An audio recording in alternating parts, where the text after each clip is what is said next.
Halo Sobat Fatan yang cerdas, kita kembali lagi di Fatan dan Iswara Channel, channel edukasi yang membantu meraih prestasi. Kali ini kita akan belajar tema 8, subtema 3, pembelajaran keempat. Siapkan buku dan alat tulis kalian. Namun, jangan lupa berdoalah terlebih dahulu menurut agama dan kepercayaan masing-masing sebelum pembelajaran dimulai. Sobat Fatan, masih ingatkah kamu tentang keadaan perekonomian negara Singapura? Sebelumnya, kita telah belajar tentang hubungan kondisi geografis dan kondisi perekonomian di negara tersebut. Sekarang kita akan mencari informasi tentang negara lainnya, yaitu Laos dan Filipina. Negara Laos. Keadaan alam.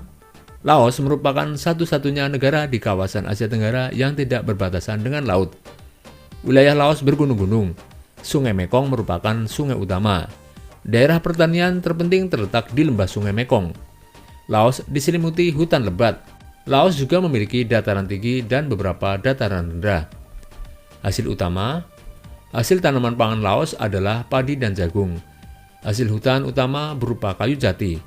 Barang ekspor utama Laos antara lain kopi, kapur barus, dan kulit binatang. Barang impornya terutama minyak bumi, mesin-mesin, dan beras. Negara kedua adalah Filipina. Keadaan alam. Filipina merupakan negara kepulauan. Sebagian besar wilayah Filipina berupa pegunungan. Gunung api yang terdapat di Filipina antara lain Gunung Mayon, Gunung Taal, dan Gunung Pinatubo. Sekitar 40% wilayah Filipina berupa hutan. Hasil hutan yang menonjol antara lain kayu bonian, kayu cedar, kayu eboni, kayu pinus, dan kayu mahoni. Hasil utama, sebagian besar penduduk Filipina bermata pencaharian sebagai petani. Hasil pertanian utama antara lain pisang, jeruk, kelapa, kopi, tembakau, dan tebu. Tanaman pangan utama adalah padi dan jagung. Hasil ternak utama adalah sapi perah. Hasil tambangnya terutama emas, perak, dan tembaga. Hasil industri utamanya adalah tekstil, kertas, dan gula. Dari informasi di atas, apakah ada persamaan yang kamu temukan mengenai keadaan perekonomian di Laos dan Filipina? Bagaimana dengan perbedaannya? Apakah ada perbedaan yang kamu temukan?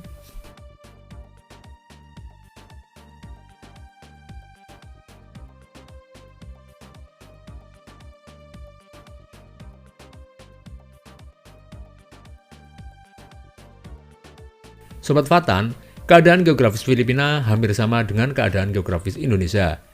Hasil perkebunan dan pertaniannya pun hampir sama. Petani adalah mata pencaharian yang ditemukan di Filipina dan di Indonesia. Banyak sekali petani yang sukses dan berhasil.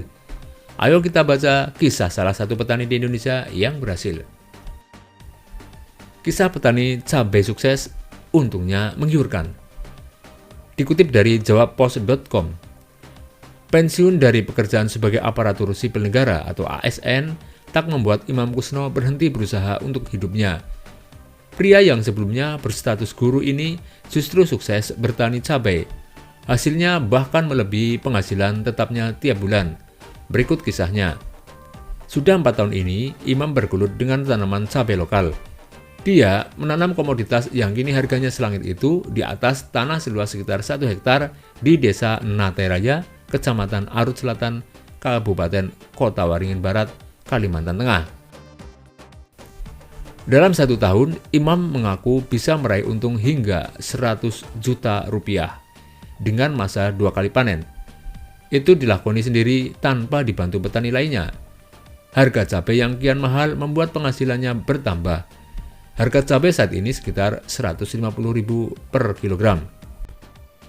Yang kita tanam ini hanya 1/4 hektar, sekitar 5 batang saja. Kalau pakai tenaga sendiri, hanya 3.000 per batang, biaya perawatan hingga masa panen. Ujar Imam Senin 20 Februari saat dikunjungi di kebun cabai miliknya. Menurut Imam, bertani cabai seperti merawat bayi, harus tekun dan tidak boleh dibiarkan begitu saja. Ketika panen, para pedagang yang datang mengambil cabai ke rumahnya, dia menjual sebesar 125.000 per kilogram. Tergantung kualitas bibitnya.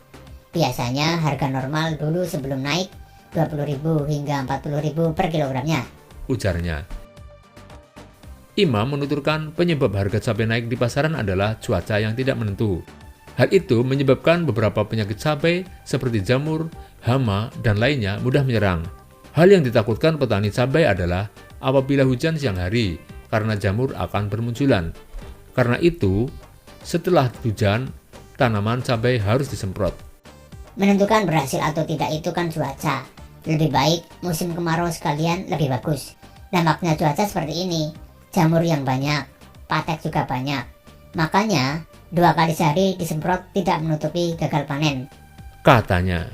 Sementara itu, Kasih Produksi Hortikultura Dinas Tanaman Pangan, Hortikultura dan Perkebunan Kabupaten Kobar, Legiman mengatakan petani cabai di Kobar paling banyak berada di Kecamatan Pangkalan Lada dan Arut Selatan. Cabai lokal di Kobar sudah bisa memenuhi kebutuhan pasar, sebagian dipasok dari Jawa. Sekarang ini rata-rata cabai di pasaran sudah disuplai petani lokal dan kualitasnya juga bagus, tandasnya. Keberhasilan pertanian sangat bergantung pada faktor-faktor alam seperti cuaca, ketersediaan air, kesuburan tanah, dan lainnya. Alam sudah banyak memberikan manfaat bagi kehidupan manusia. Setiap warga negara pasti menginginkan lingkungan hidup yang baik dan sehat. Undang-Undang Republik Indonesia Nomor 32 Tahun 2009 menyatakan bahwa lingkungan hidup yang baik dan sehat merupakan hak asasi setiap warga negara. Hak asasi adalah hak-hak dasar yang dimiliki setiap pribadi manusia sebagai anugerah Tuhan yang dibawa sejak lahir. Hak asasi dimiliki oleh setiap manusia tanpa membedakan jenis kelamin, usia, agama, dan status sosial. Sekarang, carilah contoh-contoh hak warga negara yang dikategorikan sebagai hak asasi. Carilah informasi dari berbagai sumber dan sajikan informasi yang kamu temukan dalam bentuk informasi visual atau infografis.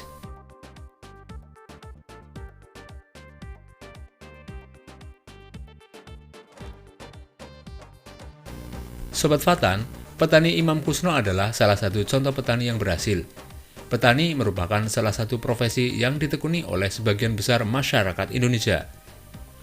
Bekerjalah dalam kelompok yang terdiri atas 5 siswa. Bersama dengan kelompokmu, identifikasikan macam-macam mata pencaharian yang dapat kamu temukan di lingkungan sekitarmu. Carilah sedikitnya 5 jenis mata pencaharian yang berbeda.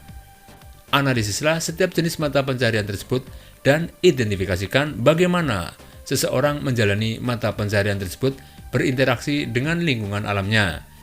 Lalu, tentukan beberapa aksi yang dapat dilakukan untuk menjaga kelestarian lingkungan hidup.